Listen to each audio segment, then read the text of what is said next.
A lot of 2026 recruiting news to get to today for the Texas Longhorns, Cody. Since our last show, we've had two new commitments, but we're actually going to be starting out with some 2027 news.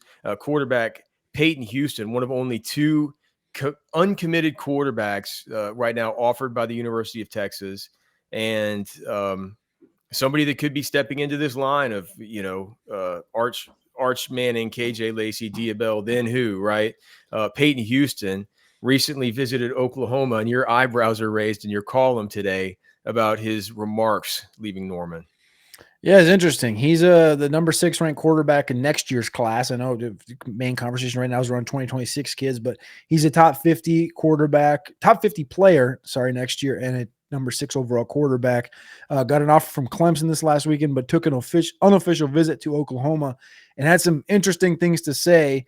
Not exactly what I thought I would read when I was looking at Oklahoma, because I was looking for guys that visited there this weekend and things that are going to happen next week when I was doing the behind the enemy lines thing. But Peyton Houston from Evangel Christian in Shreveport said, and I quote, "I would say the overall team culture, just watching last year, was kind of rough, but the offense really wasn't getting much going.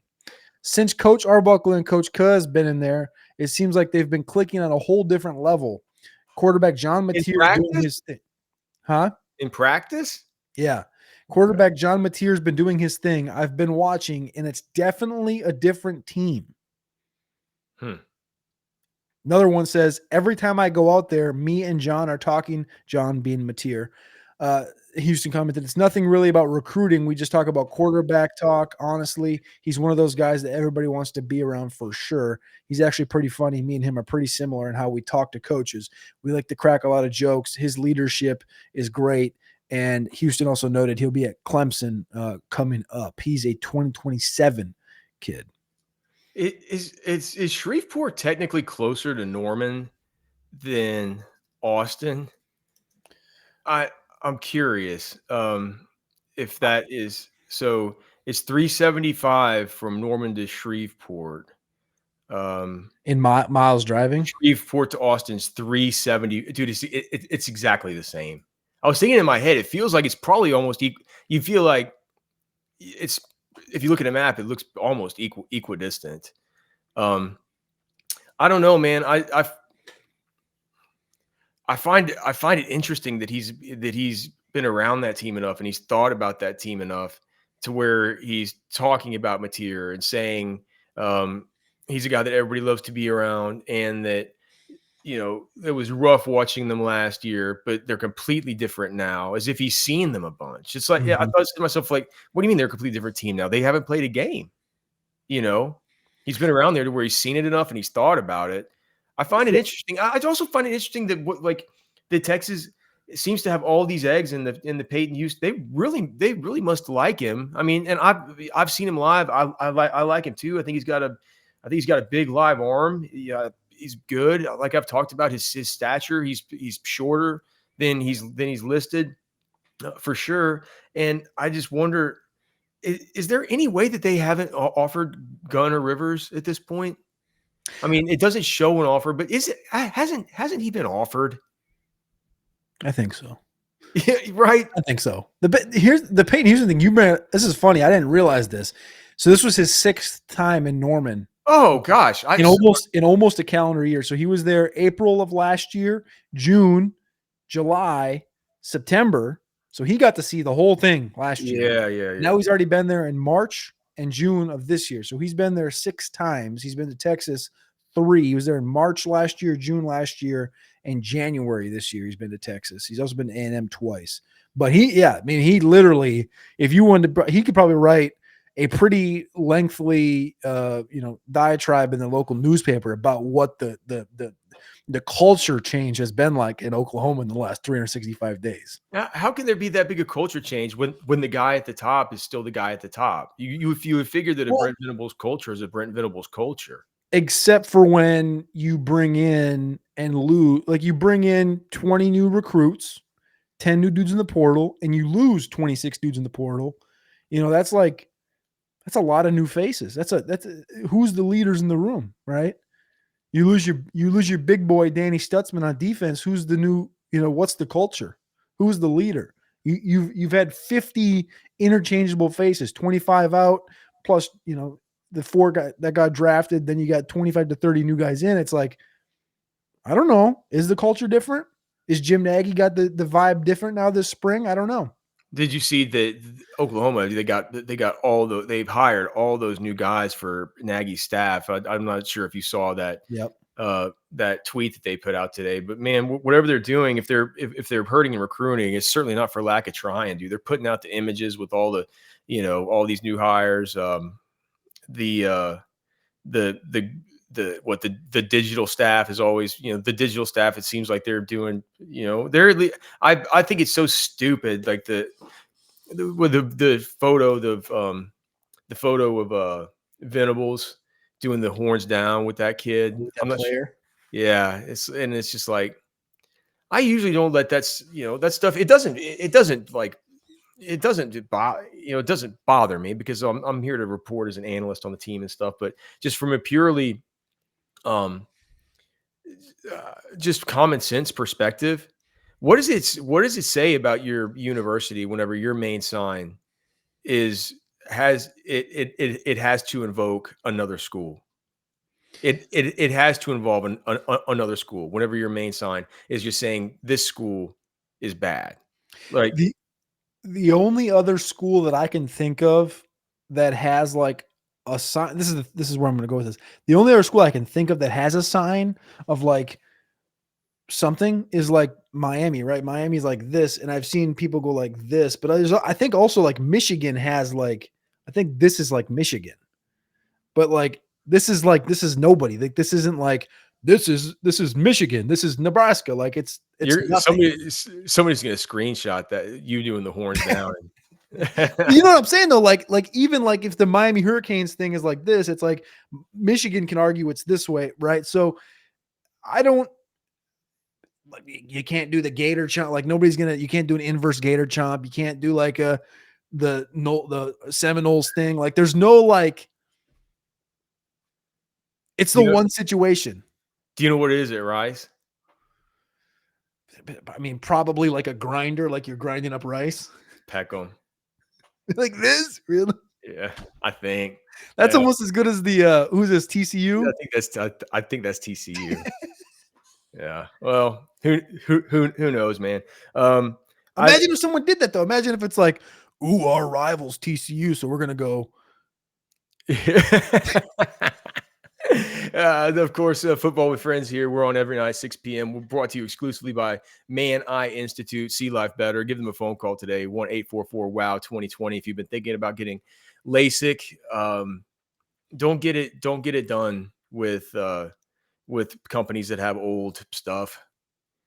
The Man Eye Institute has it's all cutting edge.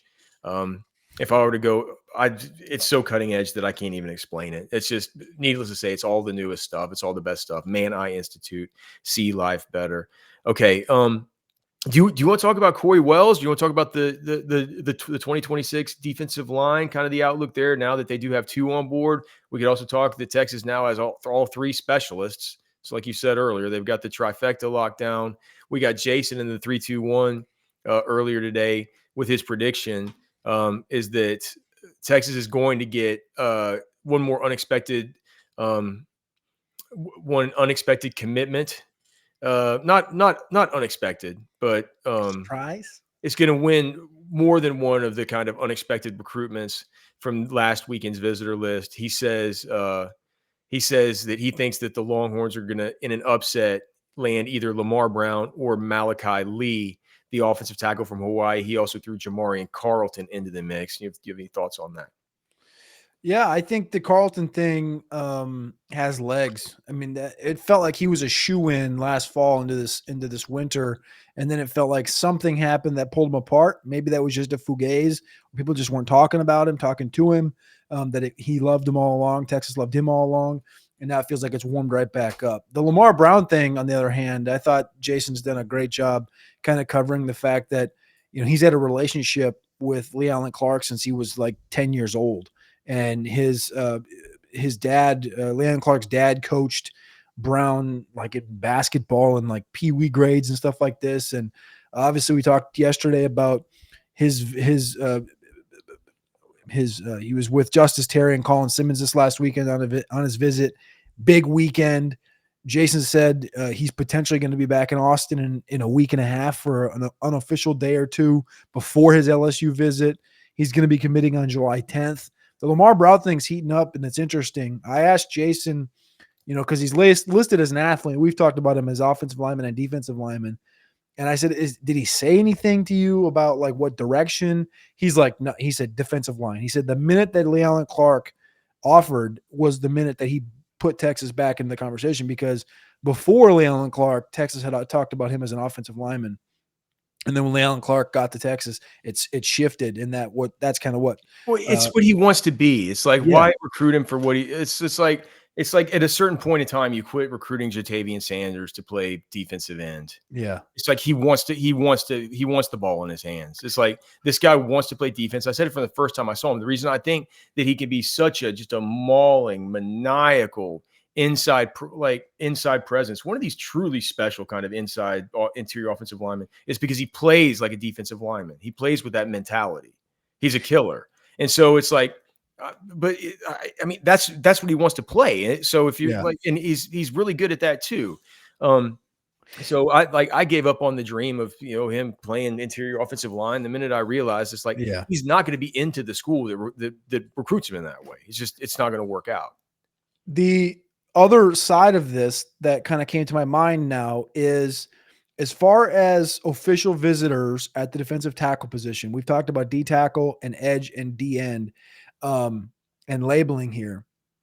But D tackle's been a big one. Yesterday we mentioned it, saying, how many guys could Texas potentially add at defensive tackle? Because when you look at it, obviously that sophomore group right now, redshirt sophomore, Levon Johnson, Alex January, Murad Watson. Then you have Melvin Hills, who's a redshirt freshman. And then your freshman class of Charles, Sharma, and Terry.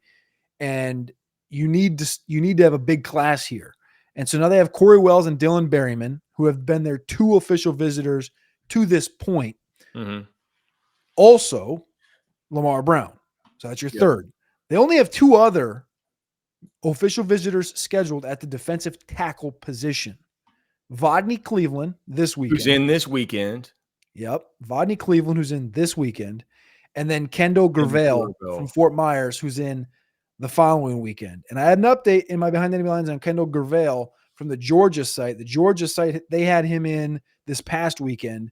And this is from UGA Sports. They said, speaking of defensive linemen, Georgia is, to steal a golf phrase I've heard, in position to be in position with Rivals 250 defensive lineman Kendall Gravel. He told UGA Sports the Bulldogs are inches behind Texas in his recruitment at this point. However, he is also not planning to commit until December and will return to his finalists for game day visits this fall. Depending on how the board falls the next few weeks, Georgia could turn the heat way up on Gravel coming down the stretch. So 5 guys, Wells committed, Berryman committed, Vodney's going to be in this weekend. We love Vodney. Yes. Sounds like they love Vodney. That could be a potential third. Lamar Brown and Gravel would be your fourth or your fifth, or fourth and fifth, whichever way you look at it. Those are the only 5 defensive tackles planned, as we know of today, to be official visiting in June. And you think that Lamar Brown has drawn the Justice Terry kind of mantle for this period? Do you think that they've fallen in love with him enough to where they're going to give him the Godfather offer?